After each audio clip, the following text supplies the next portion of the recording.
All right, this is an incredible target.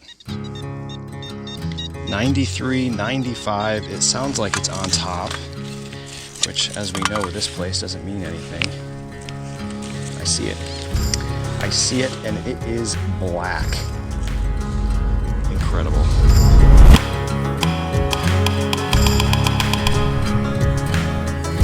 Well, hey folks, my name is Brad. If you happen to be new to my videos, I explore the mountains of Vermont, searching for treasure with my metal detector. But today I have hiked out of the mountains and find myself here at this recreational area where people swim and picnic next to this beautiful Vermont lake. Now, where I'm standing right now, most other years would be totally underwater. And I'm sure most of the swimmers that would be above my head would be totally unaware that just below their feet are old home foundations from buildings that were here over 100 years ago. And today I have brought my metal detector to hopefully find some of the old treasures lost by the inhabitants, but also probably some treasures lost by those swimmers above my head. Now, if this happens to be one of the first of my videos that you've seen, I publish one of these every single Friday. So if you like what you see here today, consider hitting that subscribe button or just come on back next week. As you can probably tell, I'm wearing a raincoat, and that's because just for a little added excitement, in just a few short hours, it's supposed to start downpouring. So we don't have much time. I'm gonna get that metal detector out, see what we can find. Right next to some other dig holes from previous searchers. Got a really overloading 86. Oh, I missed that one. Look at that. That's an old axe head, and it has some awesome cheeks on it here. Look at that. Well, every time I find something today, I'm going to be asking myself, was this thing lost by the people that lived here over 100 years ago, or by somebody picnicking and swimming up above our heads? Well, I'm pretty sure nobody would be swimming with an axe. So by process of elimination, this was lost by the people that lived here. And it's not uncommon whatsoever to find old iron tools, specifically axe heads, here in Vermont. The timber industry has always been enormous here. They say that the trees here in Vermont have been totally clear-cut 2 or 3 times in the state's history. And so axe heads are everywhere. Most of the time they are totally corroded, never to be used again. This one seems like it's actually in good enough shape where it might not ever be able to be used again, but it could certainly be cleaned up, put on a handle, and hung up in my little treasure room. I already have one from colonial times already hanging there, so maybe this one will have to go right next to it. Awesome piece, direct connection to Vermont history, specifically this place, which I'm pretty sure was somewhat connected to the timber industry. Oftentimes when we find iron, we're not too excited about it, but this one, it's a great find. So, very clearly people have been metal detecting here fairly recently, before me. And you can see, like, they'll dig a hole, they'll find the thing, it's trash, they'll throw it to the side, and they'll leave the hole open. Like, it takes basically no effort to kick the dirt back in the hole again and move on.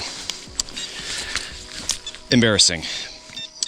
In any case, right in the middle of all their holes here, I have a beautiful 93. Now, it's probably more of that sheet metal. We're going to investigate it anyway.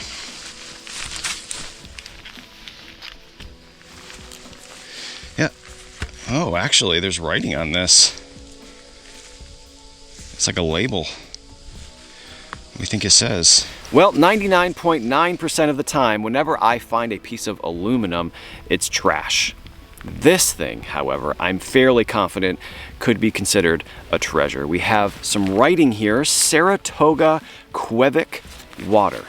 I believe that this is an advertising sign for spring water. And I did a little bit of research on my phone, and it seems like this word Quebec was used by Saratoga water all the way up until the 2000s. However, I searched for similar signs, and it seems like this is more than likely from the 1910s and 1920s. As I have mentioned, people still come here picnicking, more than likely bringing some Saratoga water with them, but I'm fairly confident that this is an older sign, at least over 100 years. Now, this particular brand of water came from Saratoga Springs, and as far as I understand it, this water was naturally carbonated and flavored with the minerals of that area. I'm wondering if maybe this was on like a crate full of bottles. You can imagine people coming here 100 years ago, sitting down and drinking some naturally carbonated Quebec water. Awesome piece. Not trash this time. All right, so everybody sees my hole in the last, guys, or girls. GoPro, stop record. GoPro, stop record. Sounds like a pretty shallow 62.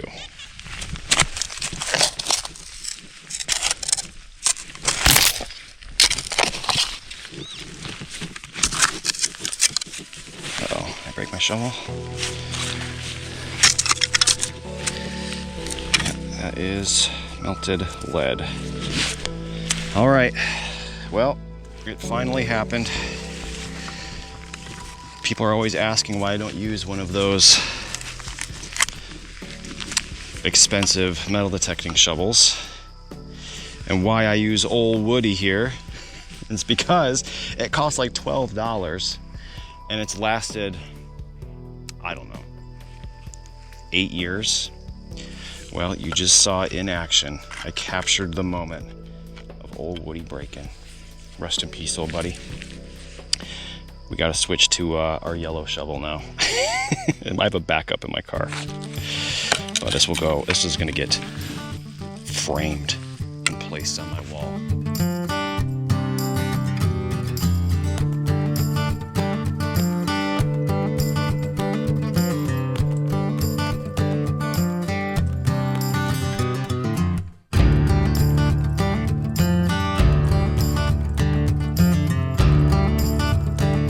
All right, we've got 80. Sounds pretty good.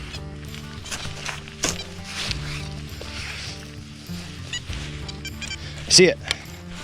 It's a fishing lure. Well, we had to expect to find at least a few of these today. Like I said, we're usually under, I don't know, 10 foot of water here. People are above us in boats fishing. People are swimming above us. We could find anything down here. This time we got a fishing lure. But it does seem like it's made out of brass. It's got that green patina to it. Looks like it might be an older one. Well, we have the dream target here, a beautiful 94, but it sounds like it's right on top. So there's a very good chance it's modern.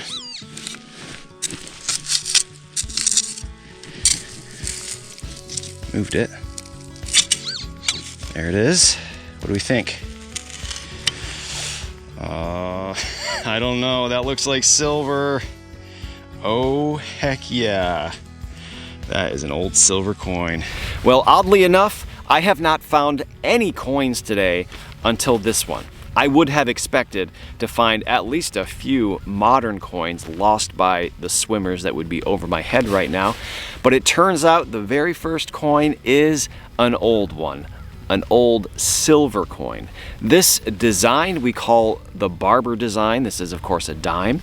On the back we can see there is actually a mint mark, a D, and as we flip it over here it appears to be in beautiful condition despite being under a lake for the last 100 years or so, and we can see that the date is 1910. Now, could this have been lost out of the pocket of a swimmer? 1930, 1940, 1950, of course it could have. However, I have to consider the clues in the context of where I just found this, right? To my left over here, about 30 feet, is an old foundation from a home that was here right up until around 1920.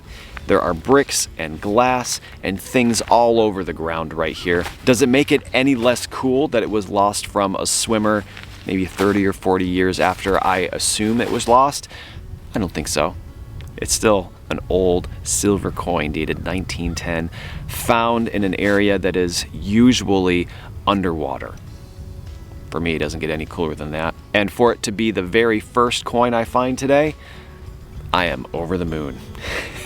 awesome, awesome find. All right, we've got a fairly shallow 65. This thing?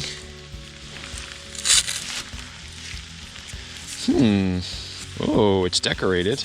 The colonial cellar hole hunter in me wants to say it's a frame of a shoe buckle, but I know it's not. If anything, I would say it's probably, I don't know, it might be a buckle of some kind of sash buckle. It has a floral pattern on it. It doesn't look like it is a spoon handle, which I thought initially, my mind automatically goes to buckles, but let me know what you think about this one. It's very pretty though. That seems like it might be big, but it's a nice number, 89.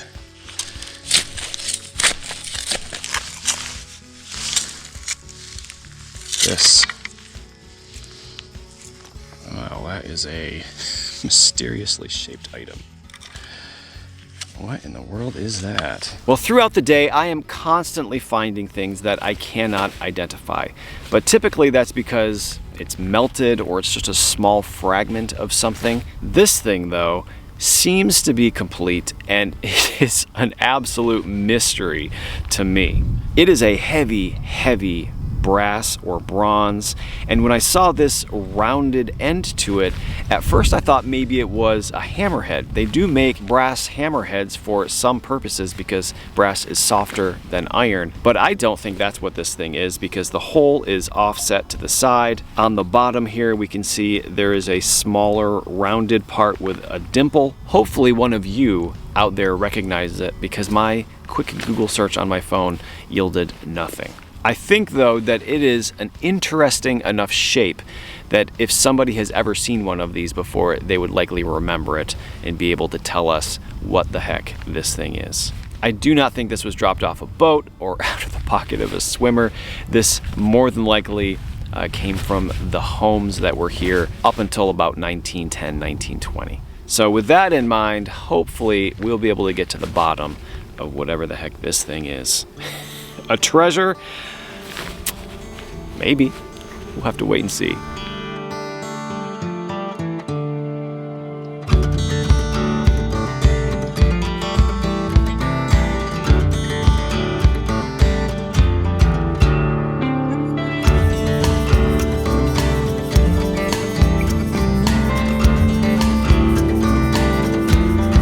Well, I'm right next to this stone wall, and it seems like there's a lot of junk along it. We have an extremely overloaded high tone here. This, I see it. It looks like it's a ball of some kind. See this? What do we think?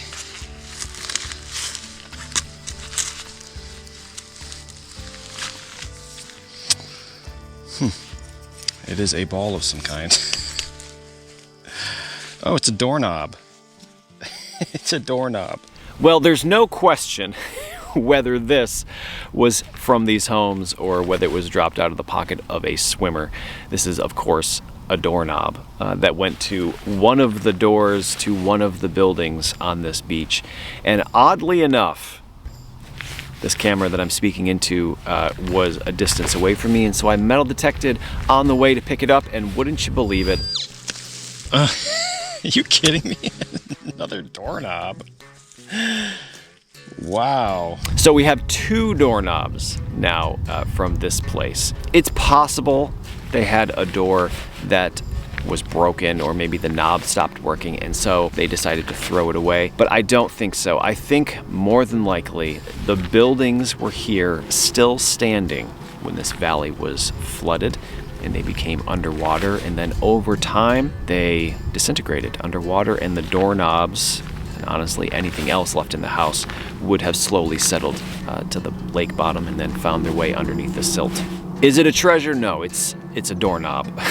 But the thought, the image of these houses still standing underneath water is a pretty incredible one. And something like a doorknob, somebody touched this, if not every day, close to it, right? It's one of those things that people interact with in a home on a daily basis. You don't think about them very much, but they're pretty important. And this one found its way into the lake bottom. after being flooded. Not a treasure with any monetary value, of course, but it is something that directly connects to the people that lived here over 100 years ago. All right, this is an incredible target. 93, 95, it sounds like it's on top, which, as we know, this place doesn't mean anything. Check the pinpointer.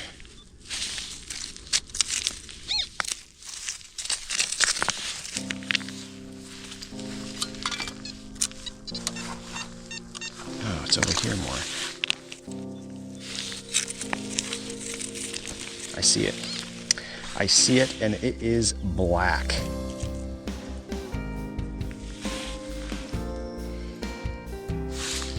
Incredible.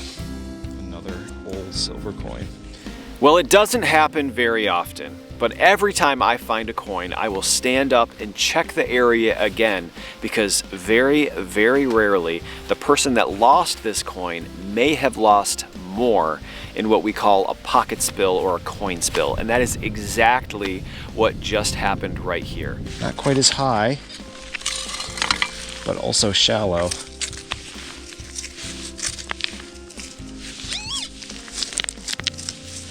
See it. Rechecked, and I came across a 1-cent coin and then a nickel.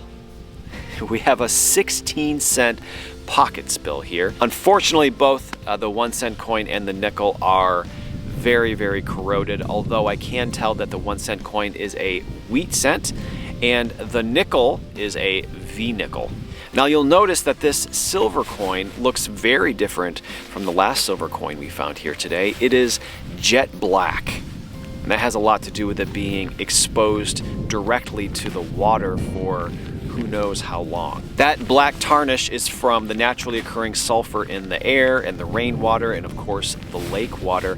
And when silver is underground, it doesn't really have an opportunity to be exposed to that, but as we saw, this was basically out in the open. As we spray it off here, we can see the date.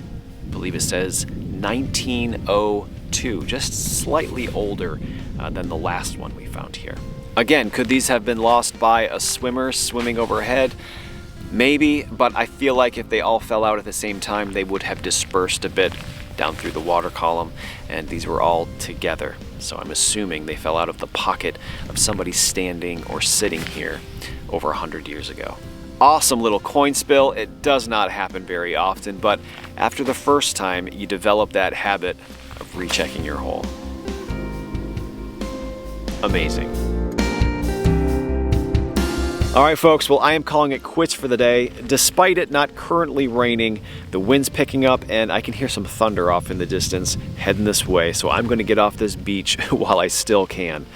Despite all of the challenges of the day, like the rain and this place very clearly having been metal detected extensively not that long ago, I had an awesome day, handfuls of modern coins, but of course several old ones as well, including those incredible 2 silver barber dimes. I think it's safe to say the vast majority of items I found today were lost by the occupants of these old homes more than they were picnickers and swimmers, but regardless, I am more than happy to find all of this stuff, new or old. Now, I hope you enjoyed today's video. If you happen to enjoy it so much, you'd like to see a slightly longer version with more finds, more site context, and even outtakes. I lost my iPhone, my cell phone inside the car. You lost your phone in your car? Yeah. Yeah? Not gonna lie. I thought for sure that guy was going to ask me to help him look for his phone inside of his RV. Talk about stranger danger. Consider becoming a Green Mountain YouTube member. All of the information for that will be down below this video in the comment section. Thanks for watching. I hope you enjoyed, and hopefully you'll join me next Friday for another new adventure somewhere out here in the mountains of Vermont.